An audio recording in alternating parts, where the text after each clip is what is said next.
Take 5. Hi everyone and welcome to Original Blog. My name is Ori and today we're going to be having a spotlight interview of one of my favorite local poets and rappers, Kelsey. Hi guys. Awesome. So Kelsey, can you tell us a little bit about who you are? Yeah, so my name is Kelsey. I'm a poet and a rapper, and I grew up in this area. I grew up in the Gaithersburg area. I've been living here for about 14 years or so, and I've been rapping and doing poetry for about 10 to 11 years, and rap and poetry both are my favorite particular art forms to express my feelings, express my thoughts. I love to immerse myself in the art form that I'm working with, so a lot of times people will call me a rap or poetry nerd, and love reading books and listening to podcasts and all of those type of things. Yeah, so me too. Just a little bit about myself. Yeah, it's awesome. Yeah. So tell us about how your passion for poetry and rapping, was birthed. What artists did you listen to? What music did you listen to? Poets, and where did the passion just come from?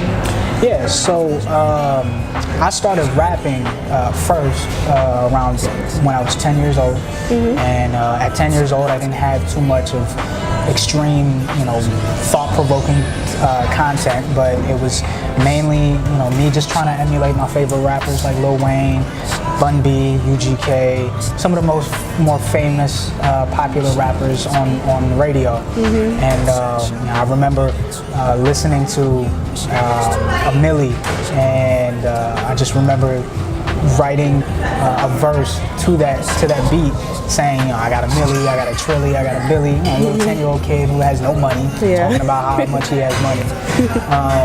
But then in 2009, my content got more serious, more faith-filled, because I got saved in 2009. And then in 2011 was when I started doing poetry, and what inspired me to do poetry at that time was propaganda. I saw a video from a famous poet out in LA. Now I know he's from Baltimore. He did a poem called Too Creative. I saw it on a P4CM Rhetoric 2012 video, and I just remember saying to myself, you know what, let me try my hand in performance poetry. Let me try my hand in spoken word poetry. And so I sat down. Instead of writing a rap, I said, I'm going to write poetry, and I've been doing that ever since. That's awesome. Yeah. So how much planning goes into writing a piece? Do you have to do research? Does it take inspiration? What is the process for you to create something? So for me, it just depends on the poem that I'm writing. So some poems, the inspiration comes from an image that I saw, or something that I saw outside, or an emotion, or a particular event that just had happened. And what I do is I take about a week to finish writing that type of poetry. Yeah. But other poems take me about a year, maybe longer than that, to finish writing. One in particular is a poem on Black history, and it incorporates a lot of other facets of Black history, but I had to do a lot of researching. I had to do a lot of reading. Had to do a lot of reading of Carter G. Woodson, Frederick Douglass, Phillis Wheatley, some of those prominent figures in Black history, to really make sure that everything I said in that poem came off historically correctly. Yeah. And everything, I wanted to make sure everything I communicated came off the exact way I wanted it to come off. Typically, I just try to take as much time as I can to make sure that the poem is as great as it can be. Yeah. So you would say that you're like a perfectionist when it comes to your poems. Yeah. That can be a good thing and a bad thing at the same time. Because it takes longer, but then it also comes out well. Exactly. Yeah. Exactly. That's so true. But I have heard some of your pieces, which I absolutely love, and thank you.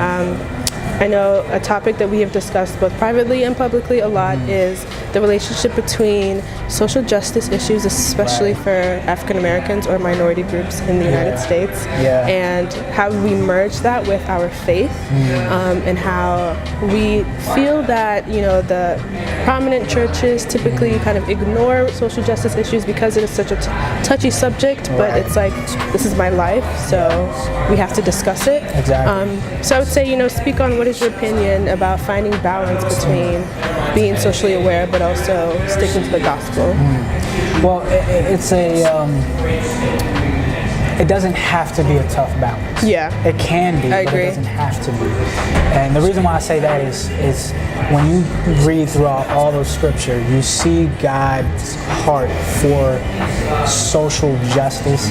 And I know that term is a catch-all term. Yeah. However, you see God's heart for society, so the social aspect of life. Yeah, And then you people. also see God's heart, people. And you see God's heart for justice.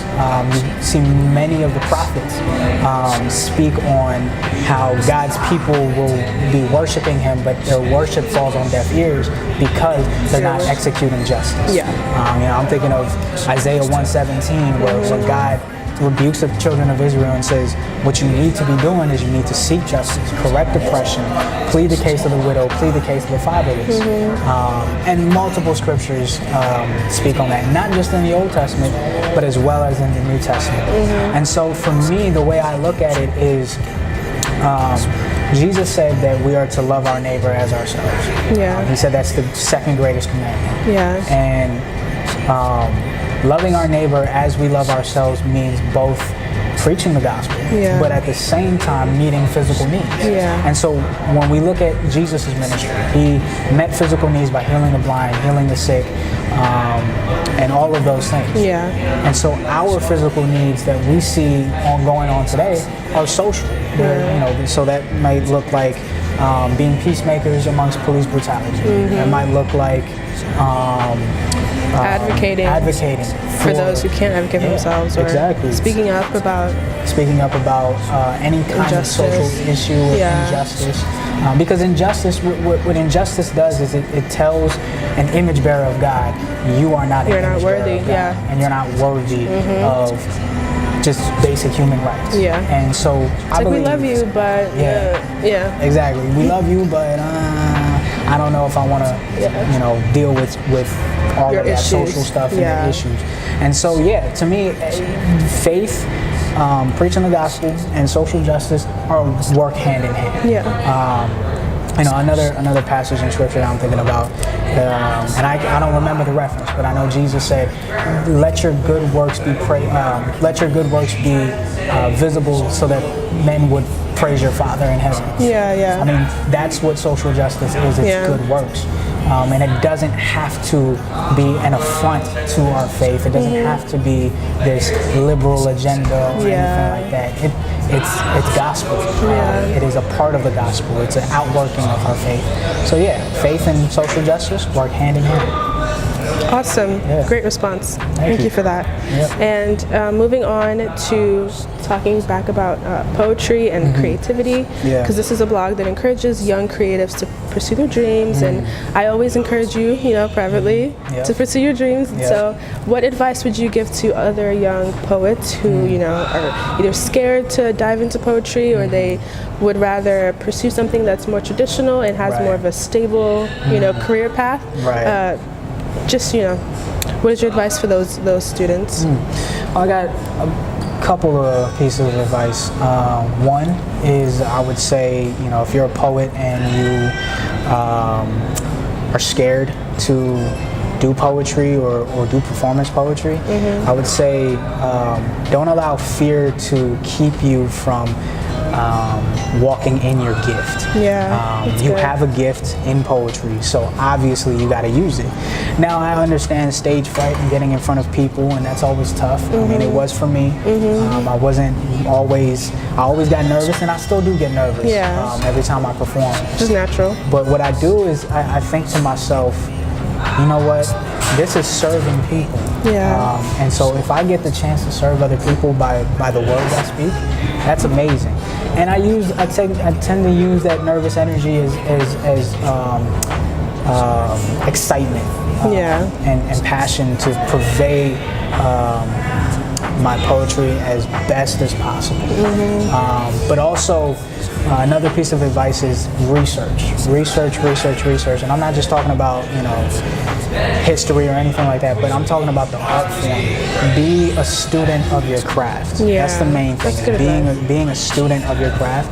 Because what you want to do is you want to be excellent in what you're doing. So whether it be poetry, rap, whatever it is, be excellent, be a student of the craft, be a listener first, be a fan. Don't be afraid to be a fan. I know sometimes as rappers and poets, we're like, I'm a fan of myself. I support myself. I'm out here working hard, grinding. Exactly. Yeah, I'm on my grind, so I don't have time to be, supporting anybody. But be a fan.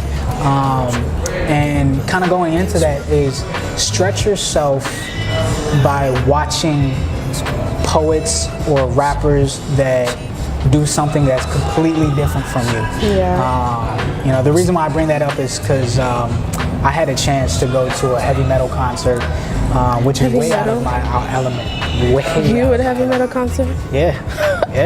I went to a heavy metal concert. Oh no. And I was invited to do poetry there, which was really interesting. It was really interesting context to do my type of poetry in that context. Yeah. But they also had poets there too. And I was really fascinated by the way their poets were doing poetry. It was so different. Like, I'm a rapper who focuses on metaphors, similes, flow, and all of that. And one thing I noticed about the heavy metal poets is they were more focused on emotions and the passion and the way they conveyed their poetry. And I said, you know what, I'm gonna watch it. It's amazing. Some of them start yelling. Like, they'll start. Which is what I would expect from heavy metal. Exactly. They'll start getting into that scream.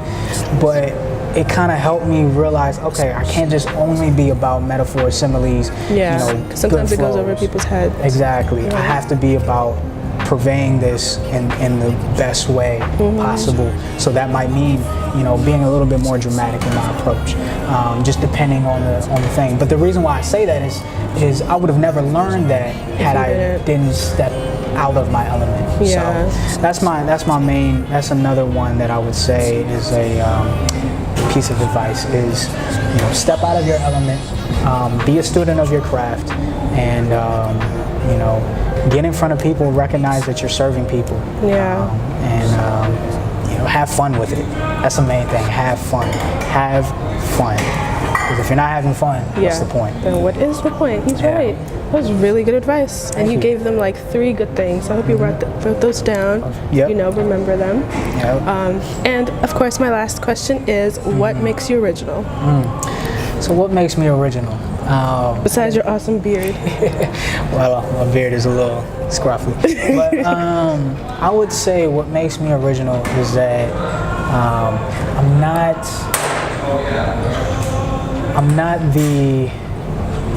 I tend to not take the conventional approach when it comes to my art form. You don't put yourself in a box. So people know that I'm a Christian. But I don't categorize myself as a Christian poet or a Christian rapper. I don't mind those categories. If someone wants to call me a Christian poet or a Christian rapper, fine. But I try not to let those labels hold me back. And I just talk about what's near and dear to my heart. And so I feel like me being original in that sense is just me talking about what I want to talk about. I would say that's what makes me original. That's cool. I love that because I know there's a huge debate of, should we label ourselves Christians or should we label ourselves whatever? And it's like, just do what you're passionate about, and your passion for love and your love for Christ is going to show through your artwork. You don't really have to tell people, hey, by the way, I'm a Christian poet, So that's awesome. Well, thank you so much for coming on our show, even though we had to take 5 takes at this. But you had great advice. Thank you once again, and good luck with your poetry. I'm going to put all his information in the description box below. And you guys come next week, and thanks for watching. Stay original. Bye. Thank you.